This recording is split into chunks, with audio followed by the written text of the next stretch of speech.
Tonight, the Special Investigations Unit responds to a call in Kenora after a police-involved incident. The fire has really affected us really personally, and now we see a charred land. After the devastating fires that swept through the Northwest Territories last year, one First Nation is wanting to replant what was lost. Christy honors traditional Métis beadwork, and that style that makes us all think of our ancestors. And Métis artist Christy Belcourt is being honored in a unique way.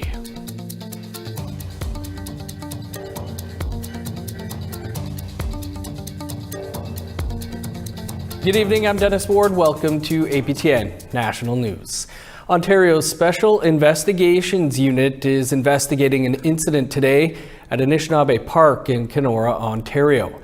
According to the Kenora Ontario Provincial Police, they responded to a call for service at the park shortly after the noon hour. In a press release, the OPP says during the course of the investigation, one person suffered injuries and was taken to hospital by EMS.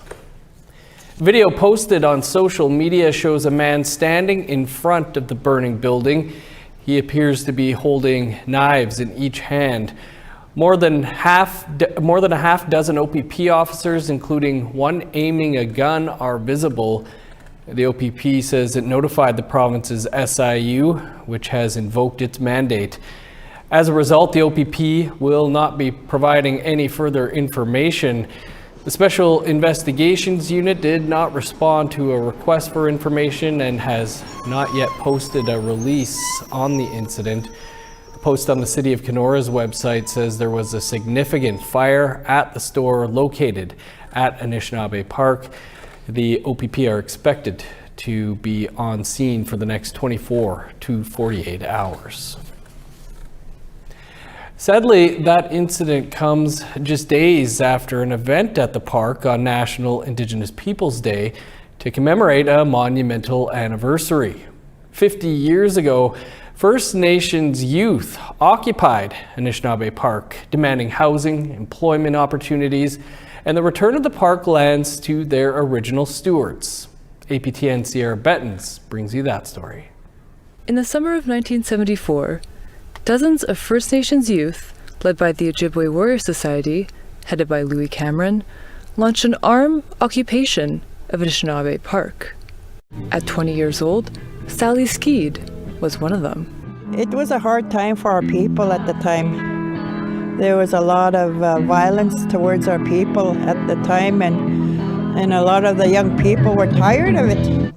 On National Indigenous Peoples Day, she is among the surviving veterans being honored on the 50th anniversary of the occupation.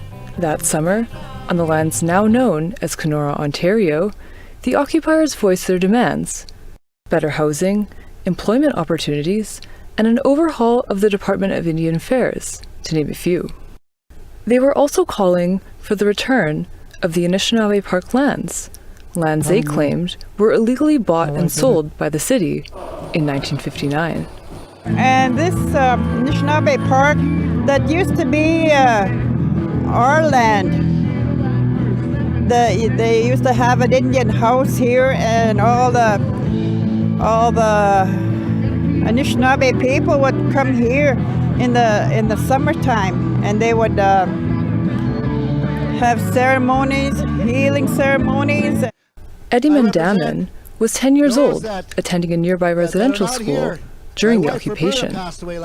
He recalls the abuse he endured worsening at that time. But I consider my time for that was I was part of the warriorship.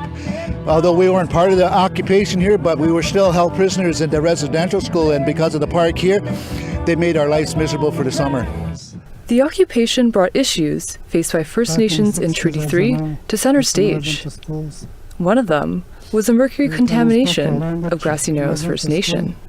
Over half a century later, the issue persists, with around 90% of its members displaying symptoms of mercury poisoning. The only thing we're asking for is equality. That's what I want, is equality. To be able to be treated like all other Canadians. 50 years on, the veterans say much has changed for the better.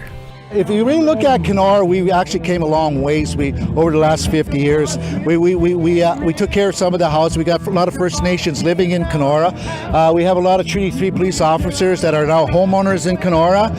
They hired me as a new Indigenous Relation Officer to help with the Truth and Reconciliation. So I think the movement that this present council has is very proactive.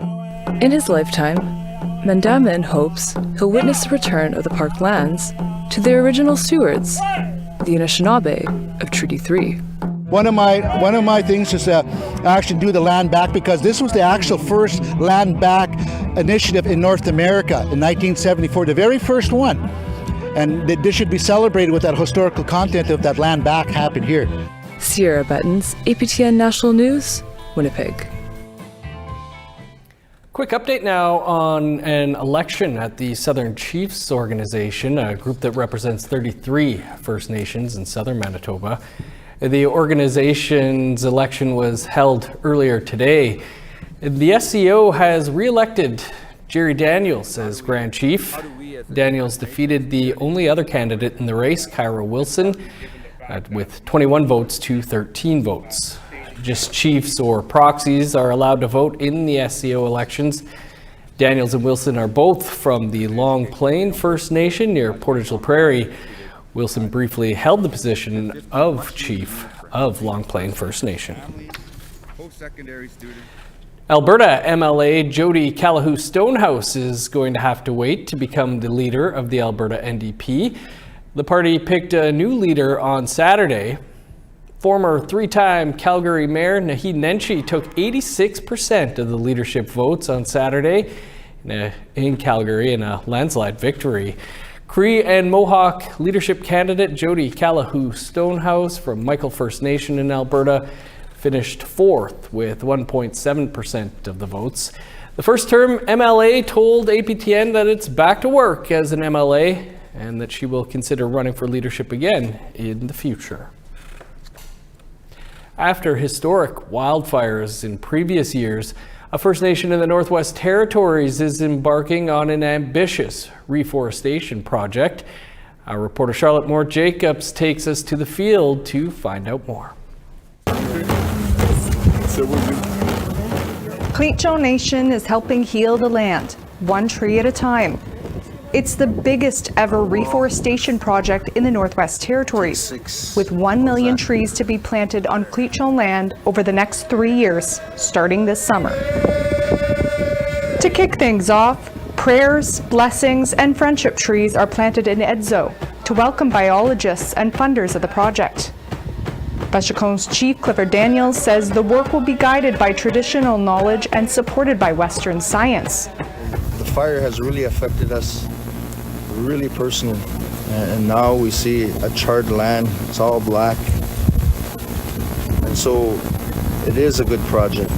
We want to make sure that the trees have opportunity to grow faster than before. APTN, grateful to meet you. Oh, thank you. Welcome to. Last fall, Clicho Nation signed a memorandum of understanding with BC-based tree planting company Let's Plant Trees, a national nonprofit, Trees Canada. They'll plant white and black spruce, birch, aspen, and tamarack. Director of Culture and Lands Protection with the Clicho government, Tammy Steinwin, says the project will work to support ecosystem restoration and economic development by hiring local people. So last year we had a bunch of seedlings that were collected that are now being grown in Saskatchewan. So once they get to be a certain size, they'll come back. And what we're doing here today is going up with the helicopter with specific people to look at the different sites where we want to plant these trees. Within Clicho lands, most caribou habitat disturbance is caused by wildfire and not humans. This area was burned out a few years ago. Now, elders, environmental monitors, and forestry experts are scouting it for the best place to plant seedlings. Seeds to plant 3 million trees, and they're in Saskatchewan now in good care. We're going out on the land to decide where these trees should be planted and then bring the knowledge back to you. President of Let's Plant Trees, David Tonkin, says the project aims to help the Clicho share their expertise and experience with others whose land is adversely affected by climate change. As far as helping to regenerate Mother Earth, we think that we can advance this by 80 to 120 years, somewhere around there. That's 3 or 4 generations sooner that these trees would be available for the caribou and the other fur-bearing animals and the rabbits and everybody that uses these trees. Tree planting in remote regions isn't cheap either. Project managers will need to compare helicopter costs to efficiencies of planters. So far, the federal government has given Cleatcho government $150,000 for regional reforestation projects. Worth every penny, says the Cleatcho. The cones are used and boiled, and then they use the broth for colds. So different medicines with different plants and can be used for different ailments. So that's another project that we're working on with Amy regarding plants and medicines. In 2023, Bechico and Wekwati were forced to evacuate due to wildfires, with some homes destroyed and large swaths of ancient forests decimated. Along with habitat restoration, the project will also include fire smart planting, selecting fire-resistant trees such as aspen and poplar. Charlotte Mort Jacobs, APTN National News, Cleatcho Territory. Thanks, Charlotte. The Trans Mountain Pipeline expansion is now complete. We're taking a deeper look at the project. That and more coming up after the break.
Welcome back. The twinning of the Trans Mountain Pipeline is now complete.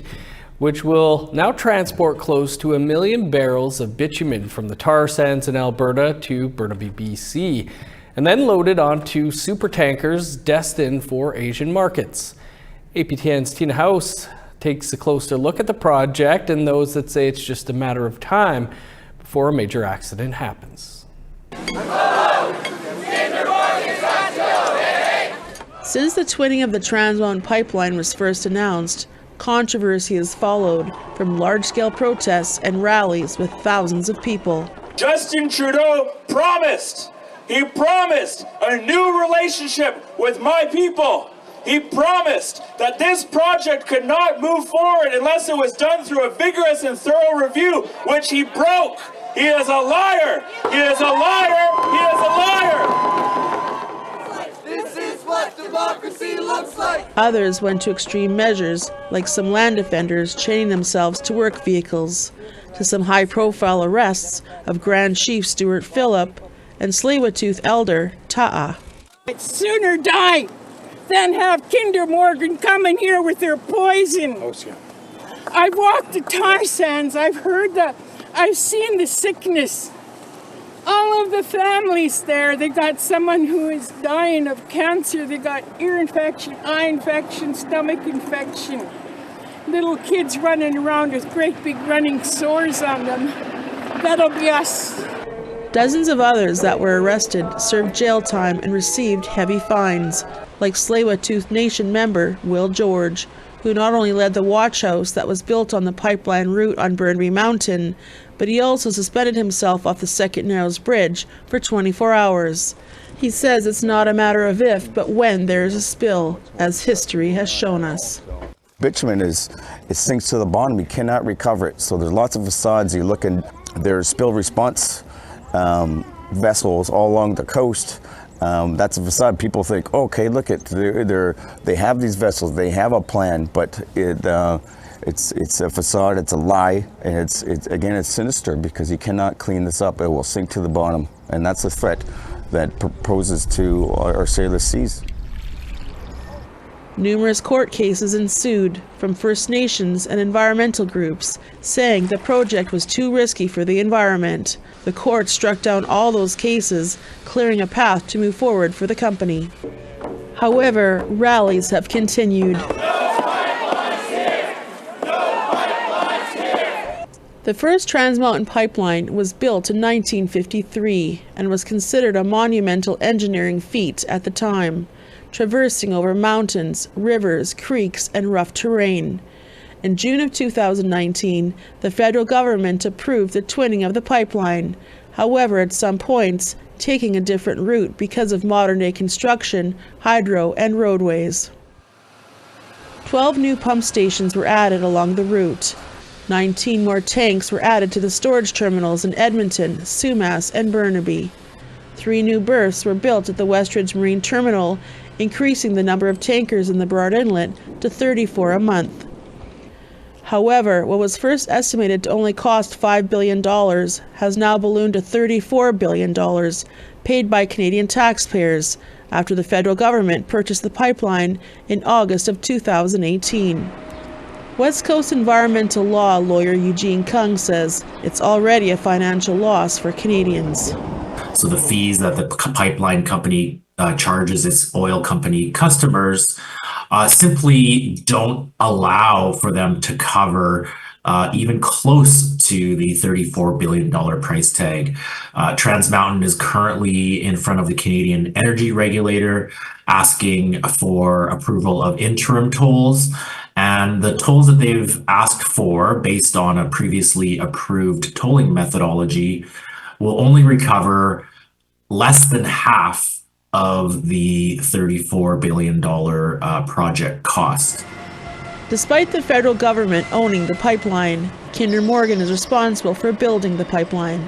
Our request for an interview from Kinder Morgan was not granted by the time this story went to air. In part 2 of this story, we take a closer look at those that support the project and those that continue to fight against it. Tina House, APTN National News, Vancouver. Time for another quick break. Coming up, the latest stamp honoring an Indigenous leader is unveiled. Stick around.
Welcome back. Time now for our photo of the day. Dorothy Rat shared some amazing photos of some amazing dancers from the Indigenous Peoples Day celebrations in Cranbrook, British Columbia. Looks like they had some beautiful weather too. Thanks for sharing. If you have pictures from festivities in your area, send them to share@aptn.ca. Now let's take a look at tomorrow's soggy weather forecast. Starting on the East Coast, 26 in showers in Halifax, 18 and rain in St. John's. Rain and a high of 5 in Kuujjuaq, 10 with rain in Nain. 25 with showers in Montreal, cloudy, and 17 in Val-d'Or. Cloudy and 18 for North Bay, showers, and 17 in Sault Ste. Marie. 19 with rain in Thunder Bay, a cloudy high of 19 in Sioux Lookout. In northern Manitoba, 16 with showers in God's Lake, 17 and rain in Norway House. 20 with rain in Winnipeg, showers, and 22 in Barons River. 24 in Regina, 23 for Saskatoon and North Battleford. 21 in Meadow Lake, 22 in La Ronge.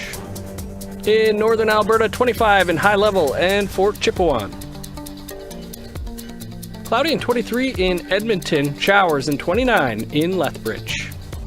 19 with rain in Vancouver, rain, and 24 in Kamloops. 21 with showers in Prince George, rain, and 18 in Smithers. 26 in Old Crow, showers, and 26 in Whitehorse. A sunny high of 21 for Yellowknife, 26 in Norman Wells. 11 in Sax Harbor, 13 for Paulatuck. 8 with rain in Chesterfield, 10 in showers in Whale Cove. 8 in Resolute, 12 in Arctic Bay.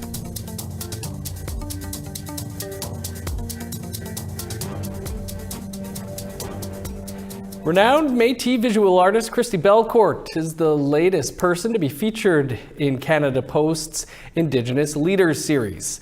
Earlier this month, Inuk singer and filmmaker Alyssa P. and renowned Anishnabe water rights activist Josephine Mandamin were also honored with stamps of their own. APTN's Fraser Needham has more. Known as a visual artist whose work often features beading, a new stamp featuring Christy Belcourt was unveiled at Ottawa's Wabineau Centre on Tuesday morning.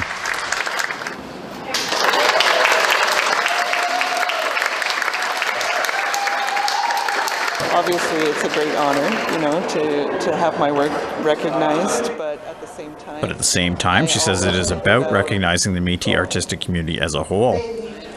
I always think about community and how many people are working in community that don't get this kind of honor, and how many people deserve recognition for the work they do, how important community is, how we all really hold each other up. The gala event was attended by a number of prominent figures in the Métis community, including esteemed writer Maria Campbell, who spoke about the effect Belcourt's art has had on her. Christy has inspired me for many years, inspired me as a writer and as a woman and as a grandmother. I have a house full of her art, and each day that art feeds my soul and my life with stories, songs, ceremonies, and memories of the women in our communities and in my life. Métis National Council President Cassidy Caron also noted the role Belcourt's works have played in revitalizing Métis culture. Christy honors traditional Métis beadwork and that style that makes us all think of our ancestors and where we came from and the stories that our artwork can tell. And now all Canadians have the opportunity, if they haven't already, to meet someone who has kept our beautiful culture alive and growing. Honors aside, Belcourt says artists must also never forget the role they have as agents of social and cultural change.